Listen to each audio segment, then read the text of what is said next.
Did you see that shit? MMA podcast. Hosted by mixed martial arts journalist Mike Strauss, aka Strauss21, and Chicago's number one underground comedian, Apollo Taj Mahal. Yo, Mike, What's up, bro? did you see that shit? What shit? Cowboy's back, baby. He is, man. He looked great. Kind of.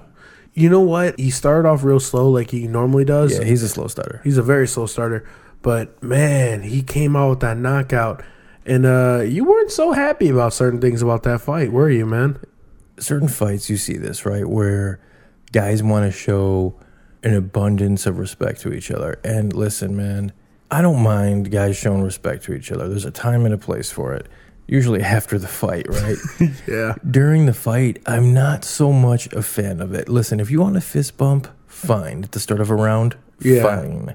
But to stop because he slipped, to get up and like hug each other, it seemed like I was watching a sparring match. It was very weird, which I think that was his downfall. He made Cowboy very comfortable in that fight. Kenny Florian talked about it, was that that Cowboy gets really nervous before these fights, and that's why he did him a favor. Yeah, that's basically. why. He did. Yeah, by showing him so much respect. It goes into other sports as well, man.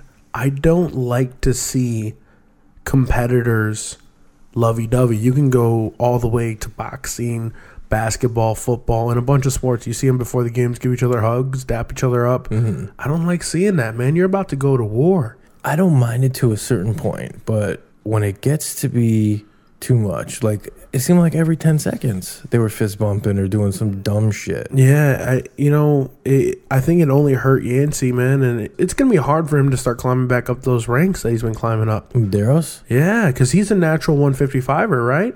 Yeah. That fight at 170 didn't make much sense because all the talk now is Cowboy's going to go back down to 155, and you got to think Medeiros is a much better 55er than he is 170. He's just not big enough to compete with those guys at 170. No. Look at Darren Till. He's a monster. There's very few guys. Like RDA is really good at going from 155 to 170. Amazing. But man, Yancey Medeiros just doesn't look big enough, and you're right. You could see he was carrying extra weight. Yeah, but that loss, if Cowboy goes down, I'm looking at that as a 155-pound fight. If Cowboy goes back down.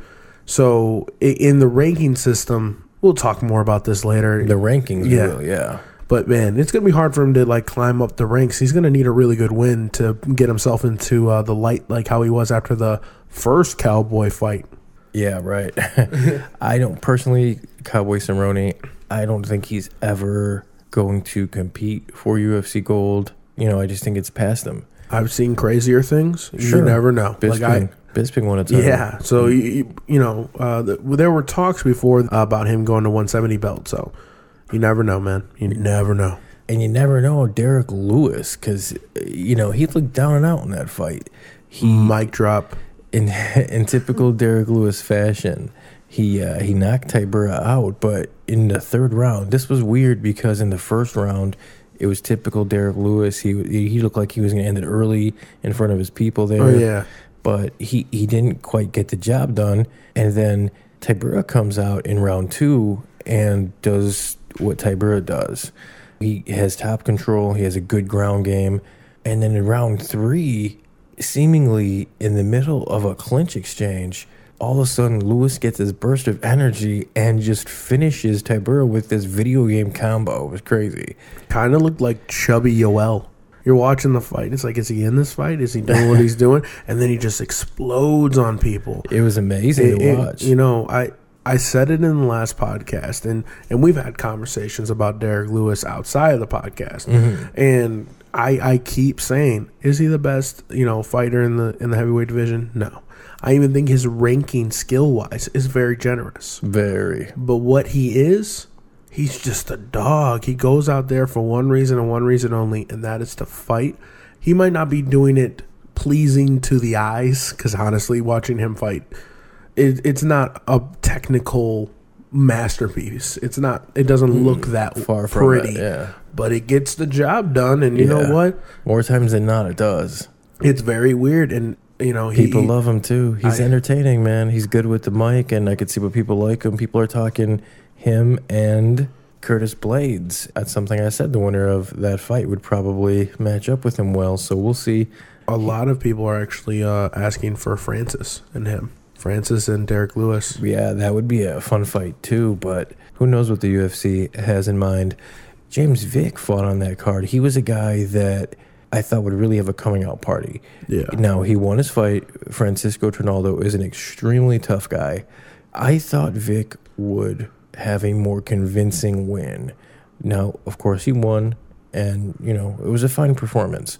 I just thought, being in Texas, in front of his people, I thought he would have more of a statement win. There's winning, and then there's oh my God, that guy won. There's guys out there who they won the fight. Oh yeah, it was kind of close. And then there's guys like, he won the fight, give him a title shot, no matter who he faced.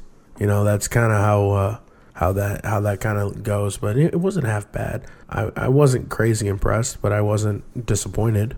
It's going to be interesting to see who the UFC pairs him up with next. Some people are saying Cowboy and him, and I think that fight kind of makes sense, and that would be fun. Yeah.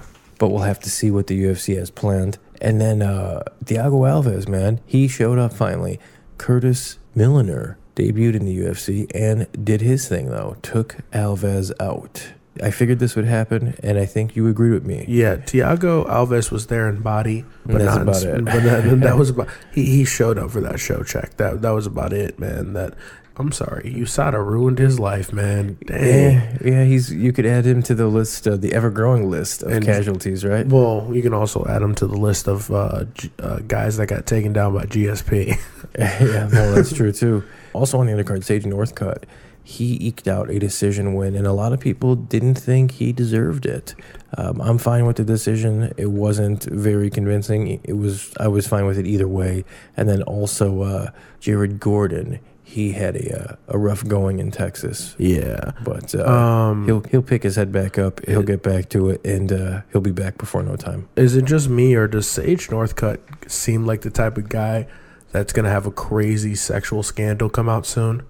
He's just too nice. He's too perfect. Yeah, he's got a hell of a chin. He's like, hey, how are you doing, Mr. Faber? Yeah, exactly. I'm just like, dude. He's got the strongest jaw. He's got the strongest jaw and the strongest abs and somehow the strongest manners. Yeah. So the guys calling the action last week were Jimmy Smith and this guy Brendan Fitzgerald. Now, of course, Jimmy Smith, he's one of the best, if not the best. Yeah. But then this guy Brendan Fitzgerald. Dude, seriously,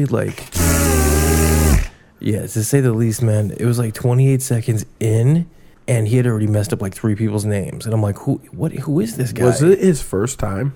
I have no idea. I don't think so. If it was his first time, then I can go, okay, you know what? You messed up a couple names. They moved you to a spot that you weren't comfortable with. But if that's not your first time, bro, come on. This is the UFC. This is the big leagues, baby. Yeah, I'm not really sure what was going on because I don't think it was his first time. Jimmy Smith is very good, certainly good enough to carry the broadcast team. Yeah. But come on, the UFC has a good stable of broadcasters. You figure they could pair Smith up with someone just of a better caliber. At times it was just very unpleasant to watch because Fitzgerald was just... Yeah, dude. Could they got DC out there? Could they got anybody out there? Anyway, Texas isn't far. Come on. DC can, just quick little get it. Let him yell out some of his special sauce. Good to go. That's my future dad, And Jimmy Smith was coming all the way from Australia just a week before, so he's working both. Oh, certainly yeah. They could have paired him up, did him a favor, man, and given him someone better. So if you guys haven't figured out yet, you are listening to the Did You See That Shit Mixed Martial Arts podcast. I am Mike Strauss, a.k.a. Strauss21, alongside the man, the myth, the legend, Apollo T. Mahal. What's up? We appreciate the support, guys. If you guys would like to follow along, and we know you will, follow on Instagram, Twitter, pretty much all the social media platforms, guys. It's all the same. It's Did You See That Shit Podcast, or just the initials DYSTSP. Put a little underscore in between there, and just look for a smiley face with orange around it and poop in his eyes, right? Yeah. Something also, like that. if you are some reason scared by social media, go to our website at didyousee.shit.com. .com. Woo! Give us an email at mike@didyousseethatshit.com or give us a call at 708-669-4777. Let us know what we're doing good, bad. Let us know we should change. Let us know we should maybe consider doing. No dick pics. Yeah, no dick pics. I thought about it. I ain't gay. Oh, man, dude. I want to take a quick little second and say thank you to a slick little pro audio company, Leaks Pro, LYXPRO.com. Check them out, guys. They're not just a pro audio company. They have all kinds of amazing gear, whether it is headphones, microphones, soundproofing, cables, pretty much anything for a podcasting studio or any pro audio gear. They have it covered, man, from A to Z. Seriously, Leaks Pro, LYXPRO.com. Check them out. They make headphones so good, they make Apollo actually want to work out. So, they're fucking good. Dude, they're fucking great. They fit. Guys, let's be real. If you have headphones, over-ear headphones, you always have them sliding off your head. The pair I have on right now fit perfectly to my giant head. Go get a pair. Look them up on Amazon.com. Go to their website. They're freaking amazing. Leaks Pro. All right, so Apollo. Got me thinking, man, all this Mario Yamasaki talk that's been in the news lately, the Shevchenko bullshit, even wrote a piece on Cage Side Press. Read that. Very bro science. I loved it. I appreciate it. Here's the thing. The thing that bothers me is if we continue to change mixed martial arts and try to make it safer, we're going to get to a point where we ruin it, just like the NFL's done with football. So be careful. It got me wondering about the referees and the Mario Yamasaki thing. Who are some of your favorite referees, not from years past necessarily, because John McCarthy's the main one, but who are some of the guys, the newer referees that you think are that next group of really elite referees? Obviously, one of my favorite referees, and I always pick them in any UFC game when you get to pick the refs. Can't do that anymore. I know. They took that away. I was very upset. But Herb Dean was one of my favorites to see him out there. He always called a good fight. You know what sucks about being a referee? Is no one really knows your name unless everything hits the fan. I know all the bad ones. The Mario Yamasakis, the Steve Mazzagatis, Eve Levine's. Like, I know all the horrible referees. Well, the good ones too, though. Herb Dean's, Dan Mergliatas, the John McCarthy's. But because they've been in the game for a while, like they have more cachet. Yeah, they have cachet outside of reffing. The thing about reffing is no one knows your name unless you fuck up. You know who I really like, man, is Mike Beltran. He's the guy that has the really long braided mustache. Oh, he's not really. I never see him in UFC fights often. You see him more in the Bellator fights. Yeah. I think he has refereed in the UFC before, but you definitely do see him outside of the UFC more. And he's got a very interesting personal story too. He was like former special ops, like undercover in a biker gang. Interesting. And he totally looks the part. But you are excited about this new wave of referees that we're seeing, particularly this new wave of referees that were fighters. Yeah, that's what I'm excited about. The most notable one, Frank Trigg. Trigg. Seen him everywhere. And with all his low blows he did to Matt Hughes, he might actually know a thing or two about making sure that those low blows don't happen. Very true. And Chris Leben. As many times as he's been hit, he knows when someone's knocked out or not. Yeah, Chris Leben is, he's not just a guy that is refereeing, he's judging now. He's also a brand new father. He's got a lot of things going on. He's got a gym, a very successful mixed martial arts gym. He's a guy we got a chance to speak with not too long ago. And, here's our conversation with judge, referee, former fighter, mixed martial arts pioneer, all-around good dude, Chris Leben. Dang. Here he is. So I want to welcome Chris Leben. He's a retired mixed martial arts fighter. He's a coach. He's a ref. He's a judge. He's got his hands in a lot of different things now. He's staying busy. What's going on, Chris? Not much, man. Just glad to be on your show. Thanks for having me. Man, anytime. I think you're one of the, you're one of the guys that you're there from the very beginning. You're still around the sport. I think we need more guys like you that, have street cred, if you will, from the game. But, now you're active. You're reffing. You're judging. I'm seeing you in more and more places. Yeah, it's going really awesome. Right now I work for CAMO, which is California Amateur Mixed Martial Arts Organization. So basically I'm hitting my numbers. Getting my skills up. Before I make that switch to pro, and it's great. They've got me driving all over the state. Doing different events every weekend. I got a big event coming up here in San Diego on Friday. Epic fighting, which should be a good one. Frank Trigg will actually be the other ref for that event, as a matter of fact. Very cool. You and Frank Trigg are going to be the refs. That's going to be like a throwback. That's so cool, man, that you guys are now involved like that. I didn't know that you were a judge, too. Do you like judging better than reffing, or do you prefer to actually be in there? I like reffing. Judging, one, I like having the best seat in the house. It's always cool. And two, of somebody that fought, being in there, being, in charge of the fighter's safety, I feel like I kind of know what's going on with the fighters. I can read them pretty well. And then three, when it comes to judging, it's people split hairs on how to score a fight all the time, and it's, it's a lot of judging a mixed martial arts fight is in the eye of the beholder. I mean, we score in a 10-point must system, but as you know, it's not a perfect system at all. Not maybe for boxing, but not for MMA. Yeah, definitely not. We definitely need to fix it, but if you ask me how, I don't know. I'm not that guy, but it definitely needs to be fixed in some way. I was looking at your Instagram, man, and I saw that you have maybe the cutest baby in the world. Thank you very much. Yeah, I don't know how that happened, but yeah. How was parenthood, man? It's awesome. It's great. He's super fun.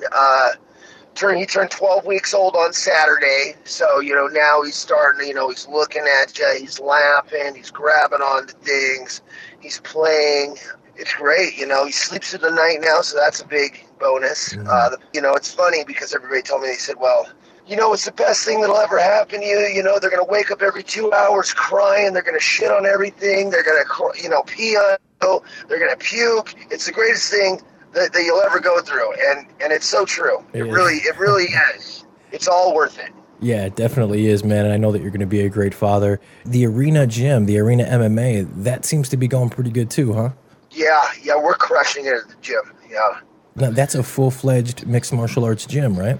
Yeah, I mean, we've really got great programs and everything, whether it's boxing, kickboxing, jiu-jitsu, and MMA. We got a great fight team. Barrett Yoshida heads up our jiu-jitsu, a huge competitive jiu-jitsu team. We've got Coach Joe Vargas and Coach Bashir. Bashir was actually the Olympic boxing coach running up the boxing. So, I mean, it's a who's who as far as the coaching staff goes. And then, of course, yourself, too. You're there. So that adds a lot of credibility. Yeah. I wanted to ask your opinion on this because you have a unique point of view, being a fighter, now being a referee and a judge. The Mario Yamasaki-Shevchenko incident, where do you kind of stand on this, man? Because you were a fighter. I know you wouldn't want anybody to step in prematurely, but at the same time, there's that very thin line with safety, right? And it is a thin line, and I'll tell you what, for all the crap I've given refs over the years, now that I'm in there and I realize, it's you do the best. You do the best you can at the time. And sometimes, when you go back and you watch the tape, you go, well, maybe I'm probably not going to admit it, but maybe I could have done that a little differently. And you reevaluate and you try to come back a better ref afterward. So, I hope that's the case. Do you still follow the sport? I mean, I know that you have so many things going on now, being a new father and with all your endeavors, but do you still find time to watch fights every now and then? And if you do, who are some of the guys that you enjoy watching? Well, I watched Rockhold get knocked out this weekend. How about that? Yeah. Romero is just amazing to me. Both those guys are amazing. I try to follow as best I can between all the UFCs and Bellators and everything else that's going on. It's really, and me reffing on the weekends, it's impossible for me to watch everything, but I keep relatively up to date. Not like, I mean, I got guys in my gym that can tell me more about my career than I can. That are crazy about, fans. They know all the stats. They know everybody's record. That's certainly not me. I have certain fighters that I'm fans of that I really like to watch. And I watch their game evolve. And as far as coaching, I try to emulate some of the stuff they're doing. The sport is progressing so quickly. You can't be a coach and not be watching what's going on. Is there anything else that you'd like to add, man?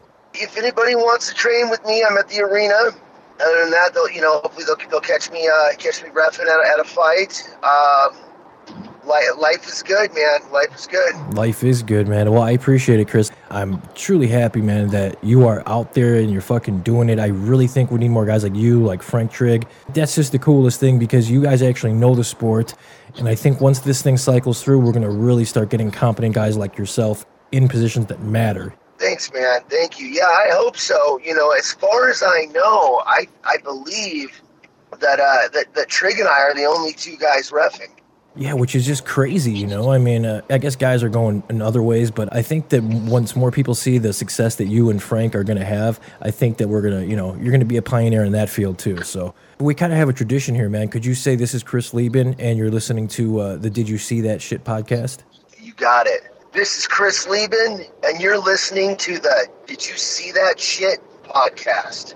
I appreciate it, Chris. Awesome. All right, thanks, man. Thank you so much, man. Talk to you later. All right, so as you can see, cool motherfucker, just chilling, living life, doing the best he can, and bad motherfucking ass, man. The best he can is pretty good. Oh, he's doing good things, man. He was one of my favorite fighters for such a long time. Sure. Listen, they don't make guys like Chris Leben anymore. No, there's a concoction of awesome and crazy. Back. They do. Justin Gagey is cut in that same mold as Chris Leben. That mold where they just decide don't to give go, a shit. Let's see what happens. Uh-huh. I feel like when Chris Leben was made, they were just like, that give a shit part of the brain? Yeah. Throw it out. Let's see what happens. Yeah, he's the man. And it's good to see him doing well, man. He's a good dude. And I'm excited for his refereeing career because you mentioned Frank Trigg. He's a guy that is really getting a shine now, and I feel that Chris Leben will be that next guy to really make a name for himself in that post-fighting career. I don't honestly think we'll ever have to ask him, like, was that guy knocked out? Yeah, definitely not with Chris Leben. He's going to know exactly who's knocked out and who's not. So the rankings in mixed martial arts are something that have always been very controversial. It was something that the UFC never wanted to open Pandora's box with the rankings. They didn't want to get into that whole thing. Joe Silva was highly against it, but when the UFC struck the deal with Fox, Fox wanted them to create the ranking system so they can say, number 5 is fighting number 4 on Fox. Super dumb. Just, like they do with college football. The same thing. So that's what they wanted. And you could understand that as a network, okay? But as a promotion, all it's done is cause problems. With fighters. I don't want to fight him. He's ranked below me. And it's open Pandora's box, and it's a nightmare. So here's the thing, Paulo. It's a very real possibility. If the UFC does not re-sign with Fox, they may do away with the rankings. How do you feel about that? Thank you. Get rid of those things. And here's why. It's taking away all the fun matchups. I don't even think the UFC even had rankings before. And it was cool to speculate. It created conversation, because the only people who ranked were websites. They would rank everybody in the MMA world. It wasn't just the UFC rankings. It was the whole world rankings, and I liked that because I can go, GSP is number 1 and Nick Diaz is number 2, and they're completely different organizations, and it was based off of who they beat and how long they've reigned and all that stuff. Yeah. And it was a lot more fun, conversational. Yeah, you could still find that at certain sites like Tapology and whatnot, but the main difference now is we do have an official ranking system for the UFC, but they're the only promotion that has an official ranking system. Yeah, and it takes away a lot of matchup possibilities because there are guys who are turning down fights because they want their number to look higher, and you got guys who Mike Perry just started talking smack about Cody Covington in the rankings, saying that his management picked the right fights to make sure that he got to number 3 and he's going to stay at number 3 and never leave. And, which guys are doing that. If you can go back to Conor McGregor, and I think Conor McGregor proved he was good in the featherweight division, but if you got to look at his come up. It was a little, he did fight Max Holloway, but that was before Max Holloway was this guy that Max Holloway is now. Yeah. But if you take away the Max Holloway fight, come on. Marcus Brimage, are you kidding me? Dennis Seaver, come on. Dennis Seaver. Dennis Seaver. It's just not, not the murderous row of guys that certain people had to go through. So. But they had numbers next to their name, which helped propel him to that spot. Exactly. You take away the ranking system, then we just look at, no, dude, you don't deserve to be there because you beat Damian Maia like that. It goes based off performances. You bring up an interesting point too, and that is that the possibility of certain fights that we've seen, some of the best fights in the world, we may never have gotten to see with these rankings in place. Junior Dos Santos versus Fabricio Verdum, if rankings were in place, an up-and-comer Junior Dos Santos would never face Verdum. No, because who was Junior Dos Santos? Junior Dos Santos at that time? Nobody. You're not gonna fight. Like, we would see Mirko Cro Cop, Gabriel Gonzaga. That didn't make sense at the time. They were just like, come on in, have some fun.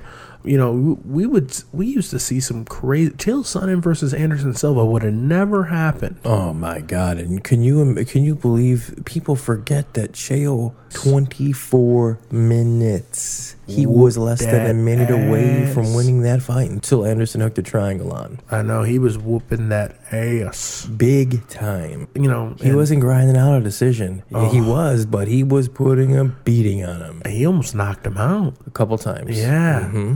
Yeah, man. Dang. But we wouldn't have seen that fight. Good point. We wouldn't have seen the hype. We wouldn't have seen a lot of things. We wouldn't have got to see Josh Emmett fight Ricardo Lamas a couple of months ago. And he shocked the world. Yeah, that was I think that really put him on my radar. Josh Emmett was kind of a guy in the UFC that I heard about. He was on a couple cards. I'm like, oh, cool. But he did that fight, and immediately me and you were like, whoa, okay, this is a guy. He's no, it's not fair for you to say that for you, but for me, he's a guy that I've been speaking with for over a year. He's a guy that I've had on my show multiple times. So he's a guy that I've been hip to for quite some time. But yeah, Emmett is a stud. And we had a chance to speak with him. I want to welcome Josh Emmett. He is the 4th ranked featherweight in the world. And, well, guess what? He is not a surprise anymore. Everybody knows who he is. Everybody knows he's dangerous. He has a big fight coming up, Fox 28, February 24th. What's going on, Josh? Not much. I'm just wrapping up the end of my camp.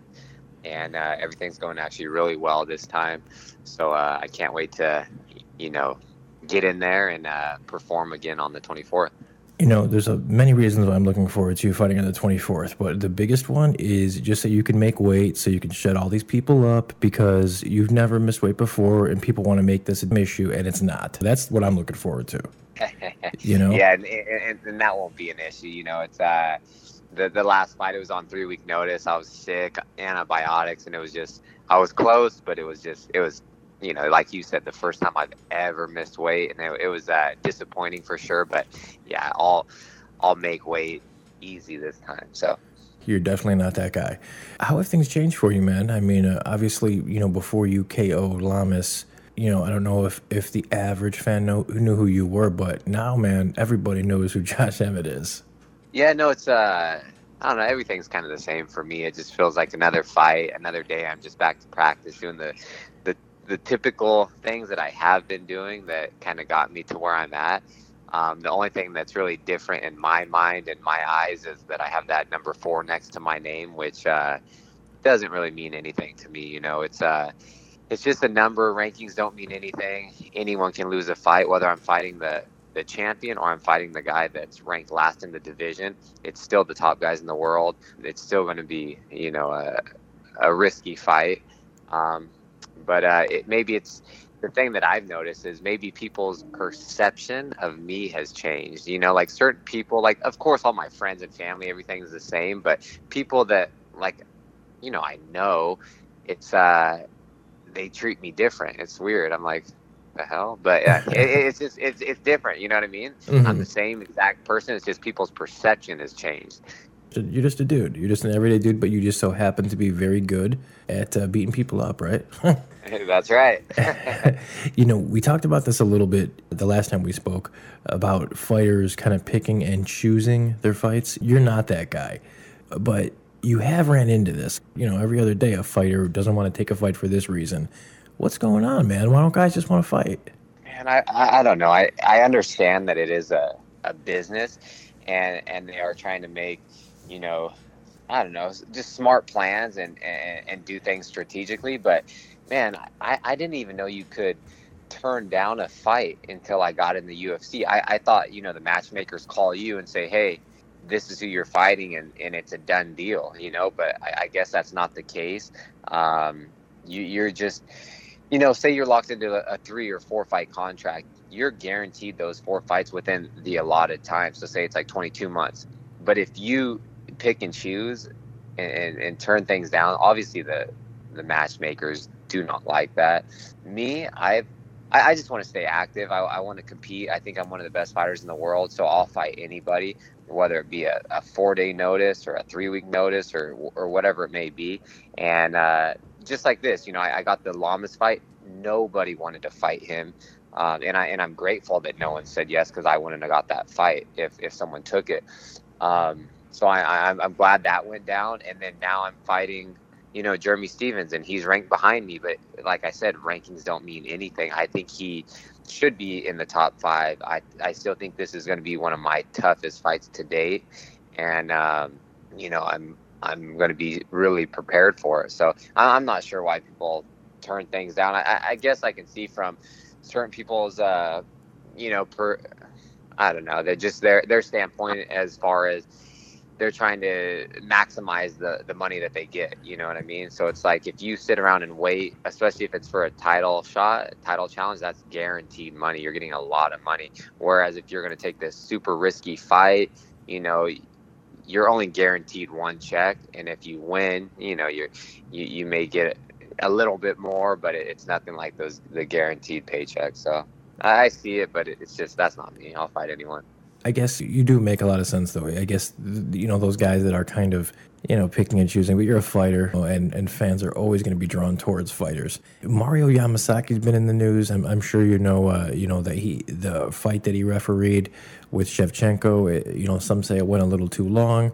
But what's the alternative? What do we do? Do corners throw in towels? I mean, as a fighter, wouldn't you rather have the ref let it go a little longer than stop it early? Yeah, for sure. And I think I actually did not see that fight. I was busy, but I saw, I saw articles and things about it. If that was me, I'm thanking Yamasaki or Mario for not stopping the fight. I tell all the refs in the back when we do the rules meeting, every single time they ask if I have any questions, and I always tell them, like, please do not stop the fight unless my head is bouncing off the canvas. Like, I don't want them to stop it on a flash knockout, because I know we can take more damage if that is the case, or a few more blows, but I would hate to be in a position where I just got dropped and then they step in too early. So for me, I would love that. And yeah, that is up to the coaches in the corners. If you see your fighter taking too much damage, or, they can't defend themselves, then they need to, call the fight. Regardless, I think that's a tough job for the refs. They get so much crap. It's either they stop it too early, they let it go too long, someone got hit 5 more times than they should have. It's like you're never going to be correct. So it's man, I like that. Like, I always tell them, like, don't stop it unless I'm completely out and I'm not coming back. Fighters want it like that, because you never know. You just never know. We've seen it time and time again. People do come back, and you're not out until you're out, right? You're never out until you're out. Real quick before I let you go, man, Uriah Faber's been in the news. I guess he's still in the USADA testing pool, leading a lot of people to think maybe. What do you think, man? Think Uriah might come back for one more go? I don't know. He's always in the gym. Like this morning, we were just in wrestling practice, and he's enjoying the retired life, and he has a lot of business ventures going on. So he's doing just doing stuff like that. But it's funny, like, he didn't warm up at all, and then as we're doing all our drills and warm-ups, he goes upstairs, he takes his pre-workout, and he's ready to rock when we start going live. So, and he's still got it. He's always in the gym. He's in the gym more consistently than a lot of, not saying like the top guys, but, just like people that sporadically come into the gym. That guy's still doing, 1 to 2 practices a day, always in great shape. So you never know if I think he was approached with the, I don't know, a favor or not a favorable, but just like a good matchup or a fight that got him excited, got the fans excited, and it had a good price behind it. I wouldn't put it past him. Yeah, well, that'd be exciting. That's for sure, man. Uriah. I mean, guys like Uriah, he has followings everywhere. Not just in California. I'm in Illinois, and I can't tell you how many Uriah Faber fans there are here. I mean, just everywhere. Yeah, he was just a true. He's like the, he's a pioneer of the sport. He's the main reason why the lighter weights are developed and in the UFC. Because before the UFC was just 55s and up, and so with the WEC from it was 135 and 45ers until they opened up that 25 division. He was the face of that. He was the one that was like took the lead of that, and he did all this for all of us that are fighting at 45s and under. So I'm appreciative of him, and he is just a great guy, good mentor and coach as well. But yeah, that guy, he can't go anywhere. Anywhere he goes in public. Like when we were in Vegas and we were doing the Ultimate Fighter show, we'd go into Whole Foods just to get like a snack or lunch or something like that, and he's just swarmed by people and taking pictures, talking to them. So it's like we could never get out of there, and he's such a nice guy too that he just sits there and he'll just BS with anybody. So it's kind of funny. So like we were literally going in to get a salad and leave, and it turned into this like 90-minute thing, and we're like, to the point where we're like, oh, we gotta go, and then he's like, okay. So it's crazy. But yeah, he's a great guy and has a huge fan base and following. A super talented businessman too. I think that gets left out a lot of times, but he's very, very crafty businessman. Yeah, real smart guy. That's someone I would like to definitely follow in his footsteps. If you could, kind of a tradition here, if you could just say, this is Josh Emmett and you're listening to the Did You See That Shit podcast? This is Josh Emmett and you're listening to Did You See That Shit podcast. I appreciate it. Yeah, you bet. So there you go. Yeah, he's a good dude, man. And I honestly think that is Alpha Male's next champion. Yeah. I really do. We're not going to give our picks on this weekend's card because that's for next episode. But we will touch briefly on the card. So you have Stevens and Emmett. I'm stoked for that. And you also have Mike Perry, a guy that you talked about a little bit, going against a guy we had on the show, Max Griffin. Mm-hmm. These are 2 fights on this card.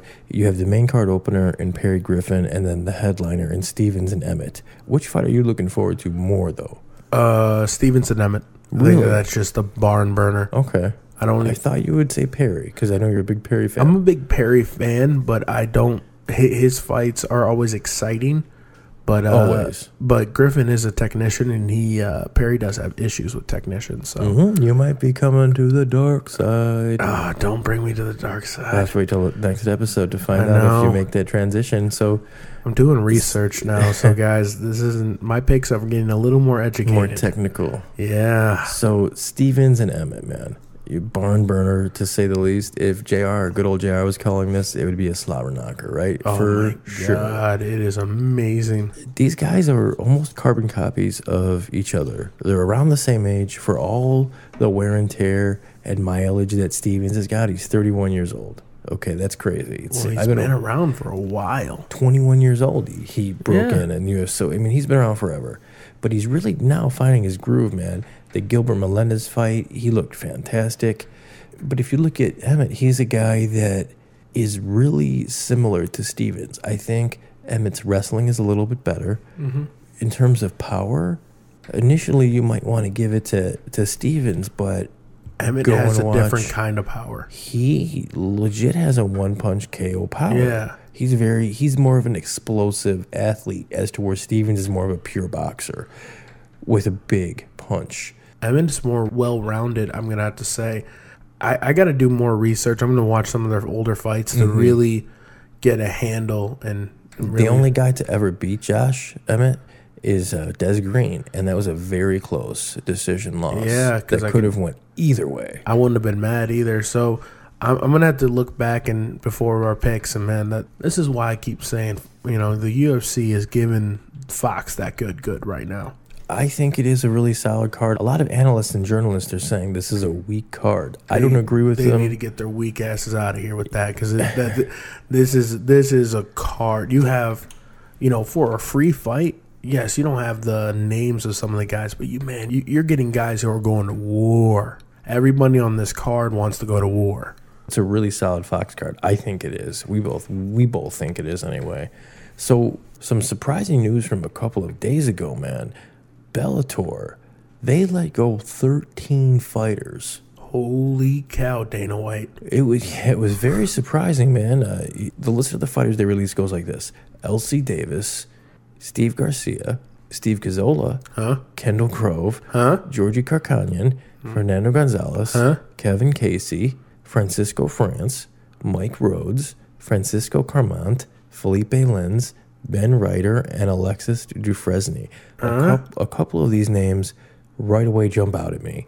L.C. Davis, Steve Cazzola, Kendall Grove, Karkanyan, Gonzalez, Mike Rhodes, Carmont, all those guys. It's like, really? Now, Gonzalez, Chub, I definitely don't believe he should have been cut, because he did bring a fight to Larkin, man. He tried to do some stuff. Yeah, I mean, I don't think he should have been cut. I mean, he missed the weight, so that's a knock on him. You don't want to pay him to miss weight, That's true, but I don't know, man. If you look at some of those guys, I think that he was on a 4-fight winning streak before the Larkin. I know. Some of it doesn't. That's very weird. Yeah, some of this doesn't make sense. Mike Rhodes is a very good fighter. Cazzola, man, he's 8-2. Jake Smith is no joke. Like, I feel like you're putting.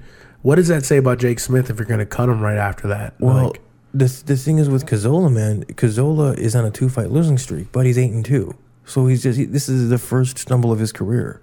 It's like you're getting rid of him. That doesn't make sense. Bellator is trying to trim the fat, but I don't know if they realize what they're doing here. When, no offense, I'm going to be 100% honest, your heavyweight division is kind of a joke. It's lacking. It's lacking, and you're trimming the fat of some really good guys who are going to come on and fight. And some, they might not be as known as the guys on your heavyweight division, but the Matt Mitrione fight wasn't that great, Bellator. The Rampage fight, Chael Sonnen fight, that was a great fight 5 years ago. I feel like you're kind of disrespecting some of these guys who kind of make these crazy cards that Bellator is making, more exciting. Because some of the headliners that they have on there, to bring in, fans, obviously you put Chael Sonnen and Rampage on a card, you're going to bring in casual fans who know those names.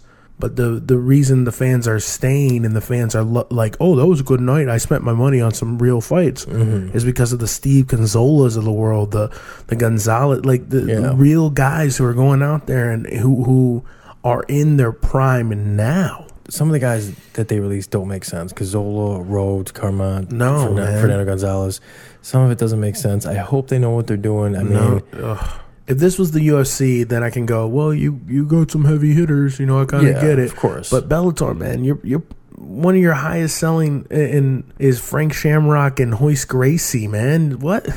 Like that was a card they put on. That was not that long ago. Scott Coker was in charge. New York card. The headliner was Silva versus Sonnen, and we're taking away Steve Cazzola. Man, Silva and Sonnen. Yeah. Well, we'll see, man. We'll see.